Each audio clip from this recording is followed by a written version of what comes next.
ಗುಜರಾತಲ್ಲಿ ನರೇಂದ್ರ ಮೋದಿ ಮುಖ್ಯಮಂತ್ರಿ ಆಗೋಕ್ಕಿಂತ ಮುಂಚೆನೇ ಬಿಜೆಪಿ ಸರ್ಕಾರ ಇಲ್ಲದೇ ಇರೋಂಥ ಸಂದರ್ಭದಲ್ಲಿ ನರೇಂದ್ರ ಮೋದಿಯವರ ಜಾತಿಯನ್ನು ಹಿಂದುಳಿದ ವರ್ಗದ ಜಾತಿಗೆ ಸೇರಿಸಿದ್ದಾರೆ. ಇದರ ಪ್ರಜ್ಞೆನೂ ಇಲ್ಲದೇ ಅಜ್ಞಾನಿಯಾದ ರಾಹುಲ್ ಗಾಂಧಿ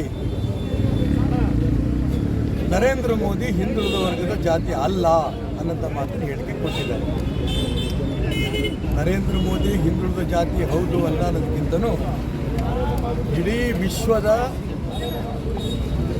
ಜನರ ಮನಸ್ಸಿನಲ್ಲಿ, ಭಾರತದ 140 ಕೋಟಿ ಜನರ ಮನಸ್ಸಿನಲ್ಲಿ ಒಂದು ಕಡೆ ರಾಮ, ಇನ್ನೊಂದು ಕಡೆ ಮೋದಿಯನ್ನು ಇಟ್ಕೊಂಡು ರಾಷ್ಟ್ರೀಯ ನಾಯಕನಾಗಿ ಮಾಡಿದಂಥ ನರೇಂದ್ರ ಮೋದಿಯವ್ರ ಬಗ್ಗೆ, ಅವ್ರ ಜಾತಿ ಬಗ್ಗೆ ಅಪಮಾನದ ಮಾತನ್ನು ರಾಹುಲ್ ಗಾಂಧಿ ಹೇಳಿರ್ತಲ್ಲ. ಇವತ್ತು ಕರ್ನಾಟಕ ರಾಜ್ಯದ ಪ್ರತಿ ವಿಧಾನಸಭಾ ಕ್ಷೇತ್ರದಲ್ಲೂ ಕೂಡ ರಾಹುಲ್ ಗಾಂಧಿಯ ಹೇಳಿಕೆಯನ್ನು ಖಂಡನೆ ಮಾಡಿ ಪ್ರತಿಭಟನಾ ಕಾರ್ಯಕ್ರಮವನ್ನು ಮಾಡಿದ್ದೇವೆ.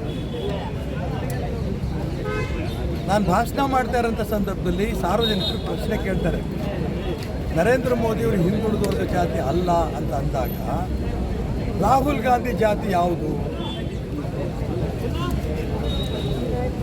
ರಾಹುಲ್ ಗಾಂಧಿ ತಾಯಿ ಸೋನಿಯಾ ಗಾಂಧಿ, ರಾಹುಲ್ ಗಾಂಧಿಯ ತಂದೆ ರಾಜೀವ್ ಗಾಂಧಿ.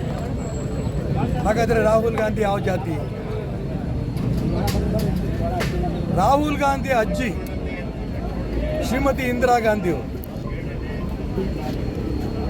ಶ್ರೀಮತಿ ಇಂದಿರಾ ಗಾಂಧಿಯವರು ರಾಹುಲ್ ಗಾಂಧಿ ಅಜ್ಜಿ ಆದರೆ ರಾಹುಲ್ ಗಾಂಧಿಯ ಅಜ್ಜ ಯಾರು? ಫಿರೋಜ್ ಖಾನ್. ಹಾಗಾಗಿ ಇವ್ರ ವಂಶ ಯಾವ ಜಾತಿ ಅನ್ನೋದು ಪ್ರಶ್ನೆ ಬಂದಾಗ ಅನೇಕರು ಹೇಳಿದ್ರು ಇವ್ರ ವಂಶಕ್ಕೆ ಜಾತಿನೇ ಇಲ್ಲ, ಒಂದು ರೀತಿ ಬೆರಕೆ ಜಾತಿ ಅನ್ನಂತ ಕೆಲವರು ಹೇಳಿದ್ರು. ಇನ್ನು ಕೆಲವರು ಏನು ಹೇಳಿದ್ರಲ್ಲ, ಮಿಶ್ರ ತಳಿ ಅಂತ ಹೇಳಿ. ನಾನಲ್ಲ, ನಿಮ್ಮ ಎದುರಿಗೆ ಸಾರ್ವಜನಿಕರು ಹೇಳಿದಂಥ ಪದಗಳಿವೆ. ಅದಕ್ಕೋಸ್ಕರ ನಾನು ಈಗಲೂ ಕೂಡ AICC ಅಧ್ಯಕ್ಷ ಮಲ್ಲಿಕಾರ್ಜುನ್ ಖರ್ಗೆ ಅವರಿಗೆ ಒತ್ತಾಯ ಮಾಡ್ತೇನೆ, ರಾಹುಲ್ ಗಾಂಧಿಯ ಬಗ್ಗೆ ಬಹಳ ಪ್ರೀತಿಯಿಂದ ಮುಂದಿನ ಪ್ರಧಾನಮಂತ್ರಿ ಆಗಬೇಕು ರಾಹುಲ್ ಗಾಂಧಿ ಅಂತ ಮಾತಾಡ್ತಾ ಇರ್ತಾ ಸಿದ್ದರಾಮಯ್ಯನವರು ಹೇಳೋಕ್ಕೆ ಇಷ್ಟಪಡ್ತೇನೆ. ಮಾನ್ಯ ಖರ್ಗೆ ಅವ್ರಿಗೂ ಸಿದ್ದರಾಮಯ್ಯನವರು ರಾಹುಲ್ ಗಾಂಧಿಯನ್ನು ಕೂರಿಸ್ಕೊಂಡು ನರೇಂದ್ರ ಮೋದಿ ಯಾವ ಜಾತಿ ಅನ್ನೋದು ಒಂದು ಪಾಠ ಮಾಡಬೇಕು ಅಂತ ಅವ್ರಿಗೆ ನಾನು ಈ ಸಂದರ್ಭ ಒತ್ತಾಯ ಮಾಡ್ತೇನೆ. ನೀವು ನನಗೆ ಪ್ರಶ್ನೆ ಕೇಳಿದ್ರೆ ನಾನೇನು ಉತ್ತರ ಕೊಡಲಿ? ನೀವೇ ಕೇಳ್ತಿದ್ರಿ ಕಾಂಗ್ರೆಸ್ ಪಕ್ಷ ಜಾತ್ಯತೀತ ಪಕ್ಷ ಅಂತೇಳಿ. ಕಾಂಗ್ರೆಸ್ ಪಕ್ಷದ ನಾಯಕರು ಜಾತಿ ಬಗ್ಗೆ, ನರೇಂದ್ರ ಮೋದಿ ಜಾತಿ ಬಗ್ಗೆ ಯಾಕೆ ಹಿಂಗೆ ಮಾತಾಡ್ತೀರಿ ಅಂತ ನಿಮ್ಗೆ ಪ್ರಶ್ನೆ ಕೇಳಿದ್ರೆ ನನ್ನ ಹತ್ರ ಉತ್ತರ ಇಲ್ಲ. ಅವ್ರು ಹೇಳೋದೊಂದು ಮಾಡೋದೊಂದು.